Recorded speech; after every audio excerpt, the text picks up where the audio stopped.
Hello students. तो आज की इस क्लास में हम लोग क्वेश्चन नंबर 2 को सॉल्व करेंगे। इससे पहले हमने क्वेश्चन नंबर 1 देखा था, ठीक है।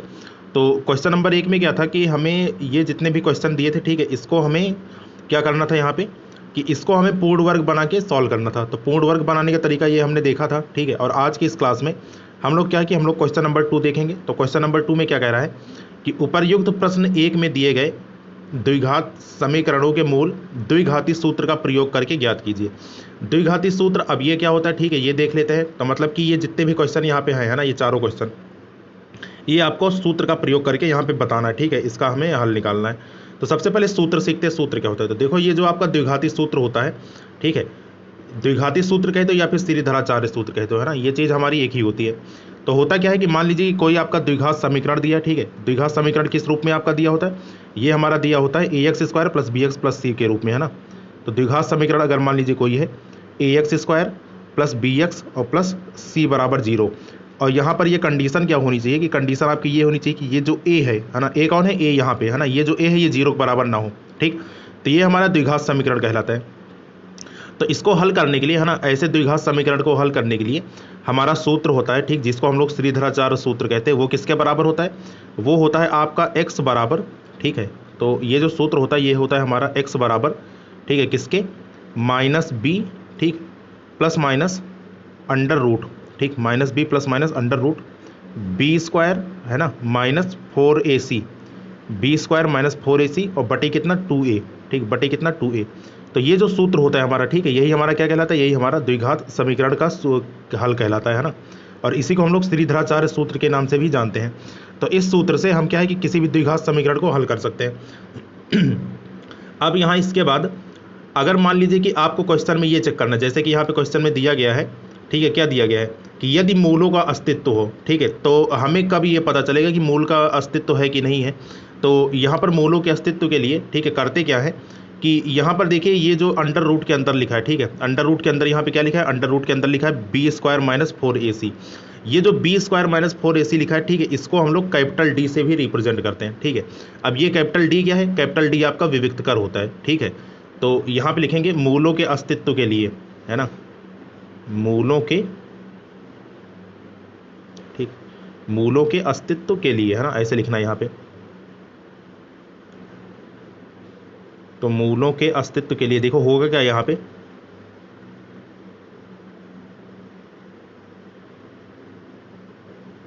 कि अस्तित्व, है ना, के लिए।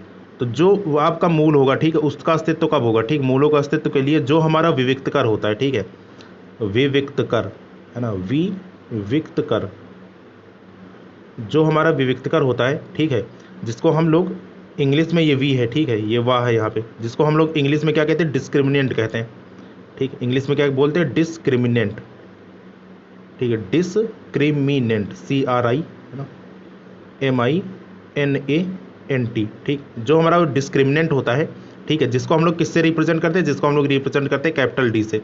ये बराबर किसके होता है, बी स्क्वायर माइनस 4ac के, ठीक है, बी स्क्वायर माइनस 4ac के। तो होता क्या है कि जो हमारा विविक्तकर होगा, मतलब कि जो हमारा d बराबर बी स्क्वायर माइनस 4ac हुआ, तो देखो जब इसको हल करोगे, ठीक है, तो हल करने पर होगा क्या यहाँ पे कि हल करने पर यहाँ पे इसके मान निकलेंगे, ठीक है, यहाँ पर क्या होगा कि हल करने पे d के मान निकलेंगे। तो d के कितने मान यहाँ पे निकलेंगे, d के आपके 3 मान हो सकते हैं, ठीक है, जब इसको हम हल करेंगे यहाँ पे। तो ये क्योंकि संख्याएं होंगी और संख्याओं को हल करने पर या तो वो प्लस में आएंगी या तो माइनस में आएंगी या तो 0 के बराबर होगा, ठीक। तो अगर मान लीजिए कि हल करने पर आपका d बराबर, सॉरी, मान लीजिए कि आपका d जो है वो धनात्मक आ गया। धनात्मक का मतलब क्या हो गया, ग्रेटर देन 0 हो गया, है ना। तो ये आपका क्या लिखा है, यहाँ पे लिखा है d, ये ग्रेटर देन का निशान, ग्रेटर देन मतलब बड़ा है किससे, 0 से। तो इसका मतलब क्या हो, इसका मतलब क्या है कि d हमारा धनात्मक है, ठीक। पहली कंडीशन ये हो सकती है हमारी। दूसरी कंडीशन ये हो सकती है कि d का मान 0 से छोटा आ जाए, ठीक है, 0 छोटा का मतलब कैसा आ जाए, ऋणात्मक आ जाए, ठीक है। तो दूसरी कंडीशन में हम लोग क्या लिख सकते हैं कि जो d है वो छोटा हो जाए किससे, 0 से, तो d लेस देन 0, ठीक है। तीसरी कंडीशन ये, दूसरी कंडीशन ये हो सकती है। या फिर यहाँ पे एक काम करते हैं ना, यहाँ पे बराबर 0 ले सकते हैं, ठीक। तो d का मान या तो 0 से बड़ा होगा या 0 के बराबर होगा, या फिर क्या होगा, यहाँ पे 0 से छोटा होगा। तो हो सकता है कि आपका जो d है, ठीक है, वो क्या हो जाए, वो हमारा 0 से छोटा हो जाए, ठीक। तो d, ठीक है, लेस देन किसके, ठीक है, डी आपका छोटा हो जाए किससे, 0 से, ठीक। तीसरी कंडीशन हमारी ये हो सकती है। तो इसी 3 कंडीशन पे हम क्या है कि हम लोग ये निर्धारित करते हैं कि दिया गया जो द्विघात समीकरण, ठीक है, उसका हल निकलेगा या नहीं निकलेगा। तो अगर मान लीजिए कि डी आपका ग्रेटर देन 0 है, मतलब डी आपका धनात्मक है, ठीक है, तब होगा क्या, तब हमारा मूलों का अस्तित्व होगा, ठीक। तो यहाँ पे लिखेंगे कि मूल आपके कैसे होंगे, वास्तविक तथा भिन्न भिन्न होंगे, ठीक है, मूल वास्तविक तथा भिन्न भिन्न होंगे, ठीक है। ये राइटिंग थोड़ा आप लोग देख लीजिएगा, इसीलिए मैं बार बार इसको मतलब पढ़ के बता रहा हूँ, ठीक है। राइटिंग में हो सकता थोड़ा समझ में ना आए। मूल वास्तविक तथा भिन्न भिन्न होंगे, ठीक है। किस कंडीशन में, जब डी का मान 0 से बड़ा है, ठीक है। पहली कंडीशन हमारी ये हो गई, ठीक, ठीक है भाई, मतलब मूलों का अस्तित्व है यहाँ पे। दूसरा, अगर डी का मान 0 के बराबर है, तो अगर डी का मान 0 के बराबर है तब क्या होंगे, मूल हमारे बराबर होंगे, ठीक है। तो यहाँ पे लिखेंगे मूल वास्तविक, ठीक है, मूल वास्तविक तथा बराबर होंगे, ठीक है, तथा बराबर होंगे, बराबर होंगे, ठीक। ये कौन से कंडीशन में, ये हमारे सेकंड कंडीशन में, ये बात क्लियर, ठीक है। और थर्ड कंडीशन ये सबसे इंपॉर्टेंट है, ठीक है, क्योंकि इसी के आधार पे हम लोग डिसाइड करते हैं, ठीक है। ये वाले कंडीशन सबसे इंपॉर्टेंट है। तो इसमें देखिएगा, अगर मान लीजिए डी का मान 0 छोटा हो जाए, ठीक, तो यहाँ पे आपका जो मूल होंगे, ठीक है, तो मूल कैसे होते हैं, यहाँ पे काल्पनिक होते हैं, है ना। तो मूल कैसे होंगे, काल्पनिक होंगे, काल्पनिक होंगे। इसका मतलब क्या हुआ, इसका मतलब ये हुआ कि यहाँ पे जो मान है, ठीक है, जो x का मान है वो हमारा नहीं निकलता है ना। तो मूल काल्पनिक होंगे, अर्थात वास्तविक मूलों का अस्तित्व तो नहीं होगा, ठीक है, वास्तविक मूलों का, ठीक। तो जो हमारे वास्तविक मूल होंगे, ठीक, वास्तविक मूलों का अस्तित्व तो नहीं होगा,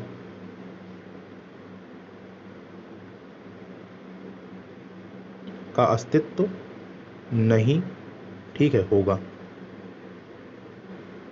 ये बात समझ में आई है ना। तो ये चीज़ यहाँ पे करनी है ना, मूलों के वास्तविक मूलों का अस्तित्व तो नहीं होगा, ठीक। तो ये चीज़ है हमारा।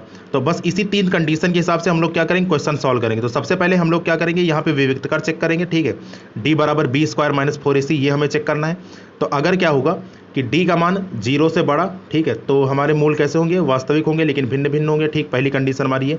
दूसरी कंडीशन, जब डी का मान 0 के बराबर, तब हमारे वास्तविक मूल निकलेंगे और वो कैसे होंगे, वो आपस में बराबर होंगे, ठीक है, ये लिख लीजिएगा।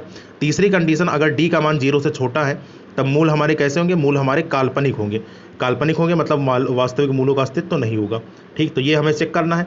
और सूत्र हमारा क्या होता है, सूत्र हमारा ये होता है x बराबर -b plus minus √b square minus 4ac बटे 2a, ठीक। इसके आधार पे हमें सॉल्व करना है। तो चलिए अब स्टार्ट करते हैं, ठीक। पहले क्वेश्चन से स्टार्ट करते हैं यहाँ पे, तब ये चीज़ और क्लियर होगी। तो जैसा कि यहाँ पे पहले क्वेश्चन में, ठीक है, दूसरे का पहला पार्ट हमें इसको सॉल्व करना है, ठीक है। 2x square minus 7x plus 3 बराबर 0। तो इधर सॉल्व करते हैं, ठीक है, अगले स्लाइड में। तो देखिएगा, तो यहाँ पे क्वेश्चन लिख लेते हैं। तो दूसरे का फर्स्ट पार्ट है ना, दूसरे का फर्स्ट पार्ट। तो क्वेश्चन में हमें दिया 2x स्क्वायर, ठीक है, प्लस 7x और माइनस 3 बराबर किसके, 0 के, ठीक। तो ये हमारा क्वेश्चन है, एक बार चेक कर लेते हैं, है ना। क्वेश्चन यही है ना, ठीक है। 2x square minus 7x plus 3 बराबर 0, ठीक। हाँ, तो ये चीज़ है हमारा 2x स्क्वायर माइनस 7x, यहाँ पे आपका माइनस है, 2x स्क्वायर माइनस 7x और प्लस में कितना, ठीक है। तो प्लस में हमें दिया है, एक minute, 2x square minus 7x, ठीक, और प्लस 3 बराबर किसके, 0 के, ठीक। तो ये हमें क्वेश्चन दे रखे हैं, ठीक। अब इसको सॉल्व करते हैं, ठीक। तो अब जरा देखो ध्यान से। तो जब इसको सॉल्व करेंगे तो सबसे पहले हमें सूत्र से सॉल्व करना है ना। तो सबसे पहले हम क्या करेंगे, इसकी तुलना करेंगे। तो इसकी तुलना कैसे करेंगे, तो इसकी तुलना आप करोगे द्विघात समीकरण से। द्विघात समीकरण जो अभी अभी मैंने लिखा है ना, तो कैसे लिखेंगे, तो ax स्क्वायर प्लस bx और प्लस c बराबर 0 से तुलना करने पर। तो सबसे पहले आपको ये लिखना है, से तुलना करने पर। तो जब आप इससे तुलना करेंगे तो देखिए होगा क्या, यहाँ पे एक्स स्क्वायर, ठीक, यहाँ पर देखना आपका एक्स स्क्वायर और एक्स स्क्वायर के गुणांक की तुलना होगी। तो देखो एक्स स्क्वायर यहाँ पे है, एक्स स्क्वायर यहाँ पे है। तो यहाँ पर एक्स स्क्वायर के सामने कितना लिखा है, a लिखा है, और यहाँ पे एक्स स्क्वायर के सामने कितना लिखा है, 2 लिखा है। तो इसका मतलब क्या हुआ, इसका मतलब ये हुआ कि यहाँ से a बराबर कितना आ गया, a बराबर कितना आ गया, 2 आ गया, ठीक। गुणांक की तुलना कर रहे हैं, ठीक। इसी प्रकार यहाँ पे x और x के गुणांक की तुलना होगी। तो यहाँ पर x के सामने देखिए कितना लिखा है, b लिखा है, ठीक है। x के सामने कितना लिखा है, b लिखा है, ठीक है, b बराबर, और यहाँ x के सामने कितना लिखा है, -7 लिखा है, ठीक, इस बात का ध्यान रखना। तो b बराबर कितना आ गया, ये आपका आ गया -7, ठीक। c बराबर कितना आ जाएगा, अब देखिए c बराबर यहाँ पे ये जो c है और ये यहाँ पे c की जगह कितना है, 3 है, तो c बराबर कितना आ गया, 3 आ गया। तो सबसे पहले हमने क्या किया, हमने यहाँ पे गुणांकों की तुलना कर ली, तो a b c का मान हमें पता चल गया। अब सूत्र श्रीधराचार्य के लगा देंगे, है ना। तो सूत्र आपका कितना होता है, सूत्र आपका होता है x बराबर, ठीक है, किसके होता है, -b, ठीक, प्लस माइनस √b² - 4ac, है ना, b² - 4ac, और बटे कितना, बटे आपका कितना होता है, 2a होता है, ठीक, ये बात समझ में आई। तो देखिए सॉल्व करेंगे यहाँ पे, तो x बराबर -b, तो देखिए b का मान कितना है, एक तो माइनस ये पहले से सूत्र वाला है ना, और b का मान कितना है, -7 है, तो इसको ब्रैकेट में रखना ताकि गड़बड़ ना हो, ठीक। इसके बाद लगाएंगे प्लस माइनस का निशान, प्लस माइनस का निशान लगाने के बाद, ठीक है, फिर कितना लिखेंगे, √b², और b का मान देखो कितना है, फिर से b का मान कितना, -7, तो b² - 7 के स्क्वायर, ठीक है, -4ac, तो 4 × a का मान कितना है, a का मान यहाँ से कितना निकला था, 2 निकला था, तो a का मान 2, और c का मान कितना है, c का मान है हमारा 3, ठीक है, 4ac, और बटे कितना, बटे आपका 2a, तो 2 × a का मान कितना निकला था, a का मान निकला था 2, तो बस इसी को सॉल्व कर लेंगे, हमारा आंसर यहाँ से निकल आएगा, ठीक। तो देखेंगे यहाँ पे, तो ये हमारा आ जाएगा x बराबर, तो अब जरा देखो, जब आप x बराबर लिखेंगे यहाँ पे, तो x बराबर ये कितना आ गया, ये आपका माइनस माइनस यहाँ पे कितना हो गया, ये माइनस माइनस आपका प्लस हो गया, ठीक, तो माइनस माइनस प्लस, तो ये हो गया कितना, प्लस का 7, ठीक है, तो ये हमारा हो गया कितना, 7, ठीक है, ये 7 है, ठीक, ये 7 प्लस माइनस, ठीक है, ये आपका प्लस और ये यहाँ पे माइनस √। अब जरा देखो यहाँ पर -7 का स्क्वायर कितना होगा, ठीक, -7 का स्क्वायर हो जाएगा प्लस का 49, ठीक, यहाँ की बात कर रहे हैं, तो यहाँ पे -7 का स्क्वायर कितना हो गया, आपका 49 हो गया, ठीक, तो आपका हो चुका कितना, 49, 49, ठीक। और यहाँ पे देखेंगे आपका तो माइनस, ठीक, यहाँ पे माइनस, 4 दूनी 8 और 8 3 कितना हो गया, 24, तो 4 दूनी 8 और 8 3 कितना हो गया, 24 हो गया, तो 24, और बटे कितना 2 है, तो 2 दूनी कितना हो गया, 4 हो गया, है ना, ये कर लिया। अब इसके बाद देखो यहाँ पे √ में 49 में से 24 घटाओगे यहाँ पे, तो कितना आएगा, 25 आएगा आपका, तो मतलब ये कितना हो गया, तो ये हमारा हो गया 7, ठीक, प्लस माइनस √ कितना, √25, ठीक, 7 प्लस माइनस √25, और बटे कितना 4, ठीक, ये हुआ। तो अब जरा देखो √25 जो है यहाँ पे, √25 का मान कितना होता है, √25 का मान 5 होता है, ठीक, मतलब 25 का वर्गमूल कितना हो जाएगा, 5 हो जाएगा हमारा, तो ये कितना हो चुका है, ये हो चुका है हमारा 7, ठीक है, 7, ठीक, प्लस माइनस √25 का मान 5 और बटे कितना 4। तो अब जरा देखो, अब यहाँ पे दो चीज़ें हैं, एक बार प्लस है आपका, एक बार माइनस है, ठीक, यहाँ पे प्लस माइनस चल रहा है, तो हम क्या करेंगे, एक बार प्लस वैल्यू लेकर सॉल्व करेंगे और एक बार माइनस वैल्यू लेकर सॉल्व करेंगे, ठीक। तो यहाँ पे लिखेंगे, ठीक है, प्लस मान पर, तो सबसे पहले यहाँ पे लेते हैं प्लस मान, तो प्लस मान पर जब आप लिखेंगे तो देखिए आपका कितना हो जाएगा, ठीक, प्लस मान पर लिखने के बाद जो आपका यहाँ से x बराबर निकलेगा, तो x बराबर कितना चल रहा था, x बराबर आपका चल रहा था 7, ठीक, प्लस माइनस था तो वहाँ पे लिया मैंने प्लस, और 5 और बटे कितना 4 आपका चल रहा, ठीक।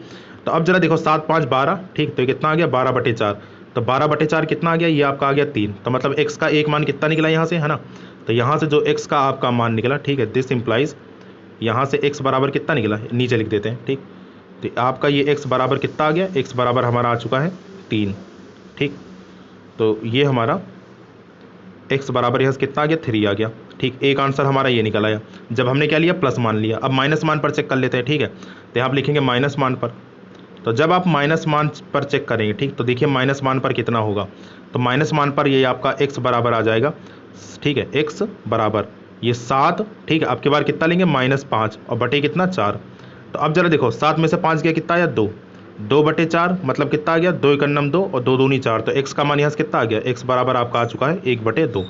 तो अब देखो यहाँ पे एक बार आपने किस पे चेक किया, एक बार आपने क्या कहते हैं प्लस पे चेक किया तो x बराबर 3 आ गया, दूसरी बार माइनस पे चेक किया तो x बराबर कितना आ गया 1/2, तो यही क्या होगा, यही इसका आंसर हो जाएगा, है ना। तो इस प्रकार से हमने क्या किया, इस क्वेश्चन को सॉल्व किया, ठीक, तो इस प्रकार से करेंगे, आसान से क्वेश्चन है ये हमारे, ठीक, तो ये चीज़ आप लोग नोट करके रखिएगा। तो आज के लिए मतलब कि इतना ही रखते हैं, ठीक, इसकी प्रैक्टिस कर लेना आप, बाकी अगले सेशन में बाकी क्वेश्चन देखेंगे, ठीक, तब तक के लिए पढ़ते रहिए, थैंक यू सो मच।